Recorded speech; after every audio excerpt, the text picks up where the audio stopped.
No matter how you feel about the way RWBY has changed over time, it's pretty easy to notice that the show has seen some major improvements in animation quality, which is mostly caused by the shift from the Poser software for volumes 1 through 3 to the Maya engine for volumes 4 and 5. I'm gonna talk about the changes in visuals over the last 5 years, and how the movements and scenes compare to the earlier episodes.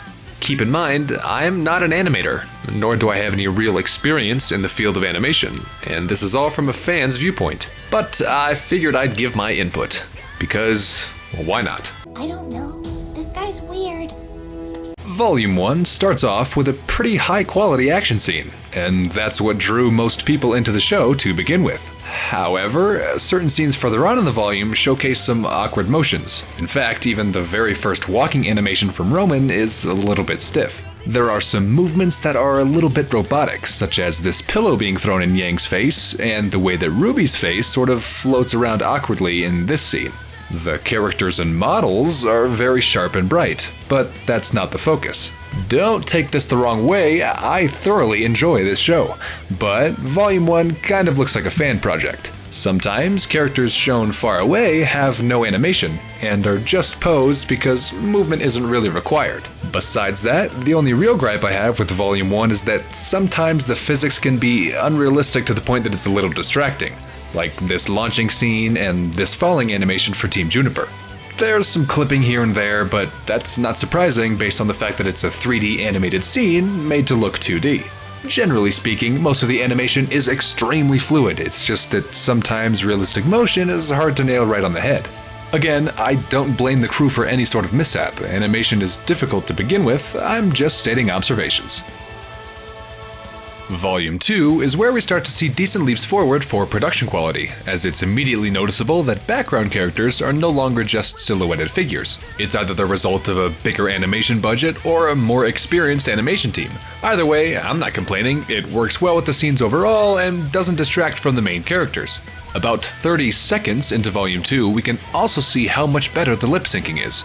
It's usually considered a minor aspect of the animation, but it makes the human emotion and interaction just a little bit more believable. Ineffective lip syncing just makes the characters seem even less real. It's the kind of quality present for early 2000s video games. It doesn't ruin the game, but you'd honestly prefer fluid mouth movement. This volume also features more physics-based rubble and destruction effects than last volume. These kinds of animations are pretty effective for getting the point across, but still suffer from strange-looking clipping and jittery motion present in the animating software. It's mostly noticeable during the train sections. Not that I really cared, I was too excited by Oobleck's weapon anyway. There isn't too much more to say about Volume 2, and you can still notice some awkward motions for non-combat scenes, but there is steady improvement. Character lines are much cleaner, and the presentation as a whole just looks more polished. It is basically all uphill from here on out.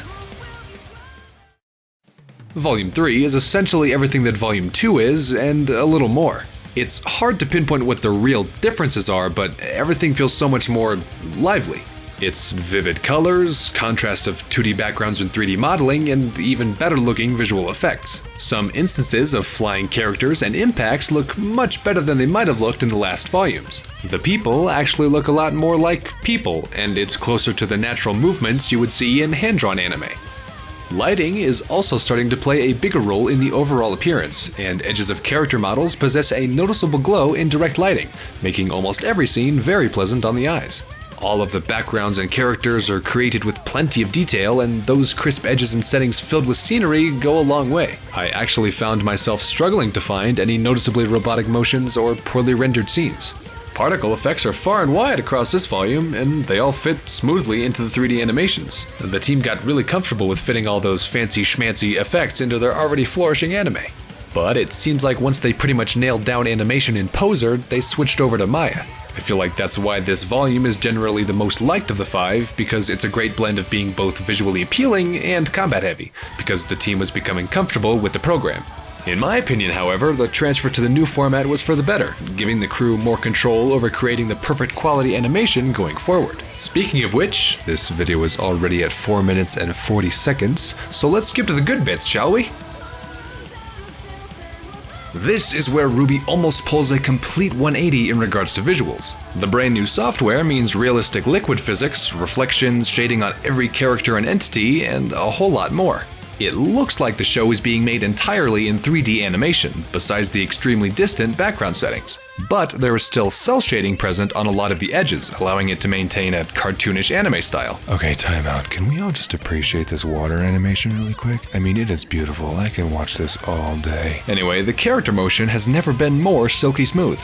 There are no weird pauses or robot actors, it's like the whole thing was animated using motion capture. Needless to say, lip syncing is dead on, and the characters feel like they belong in every scene they're put in. They're like people now, if you can believe it.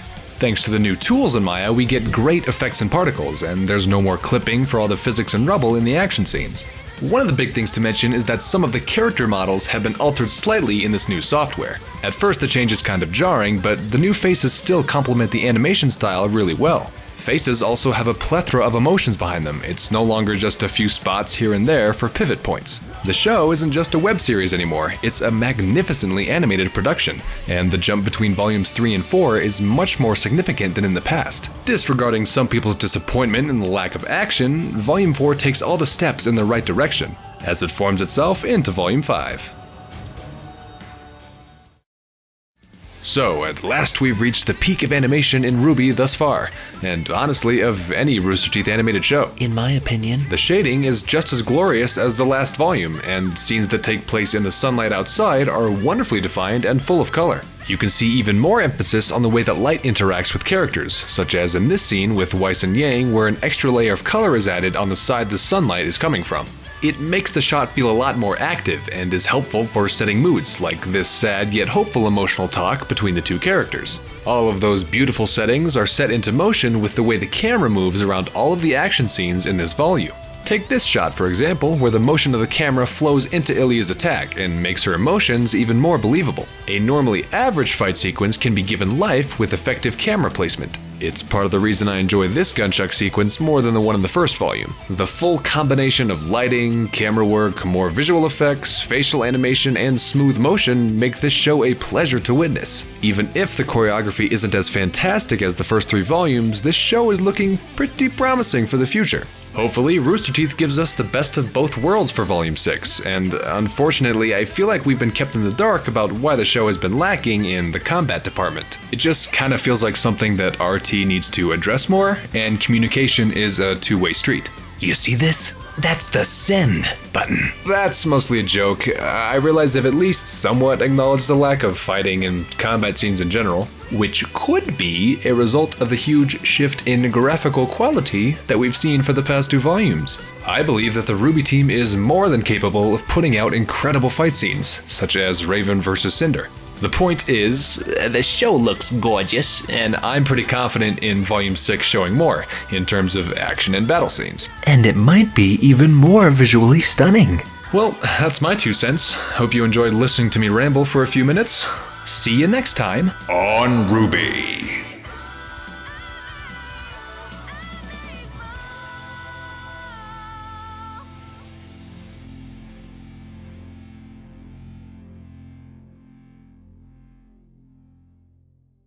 You have got to be kidding me!